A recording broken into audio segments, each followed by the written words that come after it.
Very good evening, welcome to the debate. ఇవాళ కొంచెం యాదృచ్ఛికంగా జరిగిందో లేకపోతే అనుకోకుండా ఈ ఒకళ్ళకొకళ్ళు తెలియకుండానే ఒకళ్ళ మీద ఒకళ్ళు సవాళ్ళు చేసుకున్నారో తెలియదు, కానీ కేసీఆర్ అండ్ రేవంత్ రెడ్డి దుమ్ము లేపు వదిలిపెట్టారు తెలంగాణ రాజకీయాలని. వాళ్ళ చాలా కాలంగా స్తబ్దుగా ఉంటూ అసలు ఎక్కడున్నారో తెలియకుండా, ఎక్కడున్నారో అంటే తెలుసు, ఫామ్ హౌస్లోనే ఉంటారని తెలుసు, కానీ అక్కడ కూడా ఉన్నారో అటు నుంచి అప్పుడప్పుడు ఎట్లా వస్తారో తెలియదు. అంటే అంత కదలికలు కూడా తెలియకుండా కేసీఆర్ అసలు చాలా స్తబ్దుగా ఉంటున్నారు. అంత రాజకీయాలన్నీ కేటీఆర్, హరీష్, కవిత వీళ్ళే చూస్తూ ఉన్నారు తెలంగాణ రాజకీయాలన్నీ. పార్టీ బీఆర్ఎస్ పార్టీకి సంబంధించి కాంగ్రెస్ పార్టీ అధికారంలో ఉన్నది. రేవంత్ రెడ్డి గారు ముఖ్యమంత్రి హోదాలో ఆయన ప్రోగ్రామ్స్, ఆయన హడావుడి ఆయనకుంటూనే ఉంటుంది. అది కాకుండా పార్టీ మంత్రులు వీళ్ళ పనులు వీళ్ళు చేస్తున్నారు. అలాంటిది వాళ్ళు ఒక్కసారిగా ఒక వేవ్ లాగా వచ్చి పడింది తెలంగాణ దీంట్లో. కేసీఆర్ది ఒక వీడియో బయటకు వచ్చింది. బహుశా అందరూ అనుకోవడం ఏంటంటే అది కావాలని లీక్ ఇచ్చారని. గజ్వేల్ నియోజకవర్గం అంటే కేసీఆర్ గారి సొంత నియోజకవర్గం కార్యకర్తల్ని ఫామ్ హౌస్కి పిలిపించుకొని లోకల్ బాడీ సెలక్షన్లు వస్తున్నాయి, వాటి మీద ఇంకా కొంత ఏదో ఆయన నియోజకవర్గంలో మరి పంచాయతీలు గెలవాలి కదా, ఆయనే ఎమ్మెల్యే కాబట్టి అక్కడ ఆయన నియోజకవర్గంలో, ఆ సిద్దిపేట నియోజకవర్గంలో, సిరిసిల్ల నియోజకవర్గంలో ఇలాంటి చోట్ల లోకల్ బాడీస్ ఎక్కువ వాళ్లే గెలిస్తేనే పరువు దక్కుతుంది. అక్కడ పోతే మళ్ళీ కొంత ఇబ్బంది ఎంతైనా కూడా. అందుకని అక్కడ కార్యకర్తల్ని, స్థానిక నాయకుల్ని పిలిపించుకొని వాళ్ళకి ఏదో కాస్త గీతోపదేశం, జ్ఞానోదయం కలిగించడం ఇట్లాంటివి చేసే ప్రయత్నం చేశారు. ఆ సందర్భంగా కొంత వాళ్ళలో కిర్రెక్కించే ప్రయత్నం కూడా చేశారు కేసీఆర్. ఆ చేసే ప్రయత్నంలో ఏంటంటే వాళ్ళతో మాట్లాడుతున్నప్పుడు గవర్నమెంట్ మీద కొంచెం కేసీఆర్ స్టైల్ ఎలా ఉంటుంది, ఇంకా కొన్ని మాటలు ఎలా ఉంటాయి, మామూలుగా ఉండదుగా. సరే, ఆ మాటల్ని ఎవరితోనో ఫోన్లో రికార్డ్ చేయించి వదిలేరు. అది తెలియకుండా వచ్చింది కాదు, అది కావాలనే ఉద్దేశపూర్వకంగానే ఫోన్లో తీయించి వదిలేరు. ఆ వదిలింది కొంత ఫోన్లో రికార్డ్ చేసింది కదా, ఆడియో క్లారిటీ లేదు. అయినా కూడా మీకు వినిపించే ప్రయత్నం చేస్తాను, తర్వాత దాని మీద వివరాలు చెప్తాను నేను. ఒకసారి అది వినండి.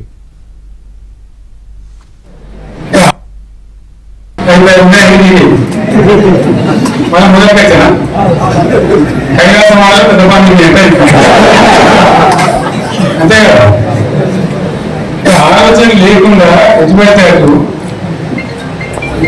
ఎవరో చెప్తే నవ్వు ఓటేస్తే ఏమైందనేది మంచి గుణపాఠం తెలంగాణ. ఈవెన్ కరోనా ఉంటే కూడా రైతు పాట ఆడాలి. అంత నిర్ణయం తీసుకొని రైతాంగాన్ని నిలబెట్టాలని, కాపాడుకోవాలని చెప్పి నాలుగు మంచి స్కీములు తెచ్చి ఇవాళ కాపాడుకుంటున్నారు. రైతు బీమా వారికి ఎంతమందికి సాయం జరిగింది, గుంట భూముల్లో కూడా మనకి సాయం జరిగింది. గొర్రెల కాపలు గొర్రెలు కానీ, చేప పిల్లలు కానీ, అనేక రకాల అన్ని వర్గాల ప్రజలను ఎట్లా ఆడుకోవాలని ఆడుకున్నాం. కాంగ్రెస్ గవర్నమెంట్, కాంగ్రెస్ పార్టీ మొదటి నుంచి కూడా ముస్లింలు ఓట్లేస్తున్న తప్ప ముస్లింలు పని చేసిందా?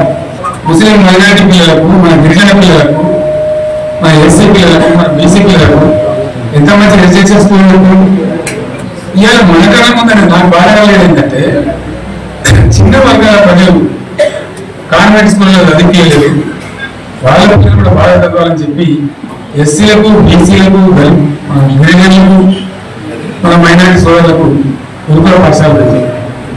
అద్భుతమైన చదువు చదువుతున్నారు. ఇవాళ మొత్తం రోజు బడి పిల్లలు విశాలము, కడుపునుచు, బాధపడు, పొంగన్న పెట్టు పిల్లలు వెళ్ళిపోతున్నారు. ఆ స్కూల్లో జిల్లాకు వెళ్ళిపోతున్నారు. ఇవాళ కాంగ్రెస్ గవర్నమెంట్ ఆ టెండర్లు ఎందుకు ఆపింది? సంగమేశ్వర, బసవేశ్వర ఎత్తిపోతల పథకాలు ఎందుకు నిలిపేసింది? ఎవరి కోసం నిలిపేసినట్టు నేను హరీష్ రావు చెప్తున్నా. మీరు 2 తాలూకాల ప్రజలకు సమీకరించి సంగమేశ్వర, బసవేశ్వర ప్రత్యేక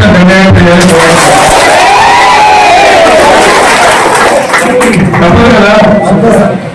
తెలంగాణ వచ్చి ఇది కూడా రావాలని కొట్టాలంటే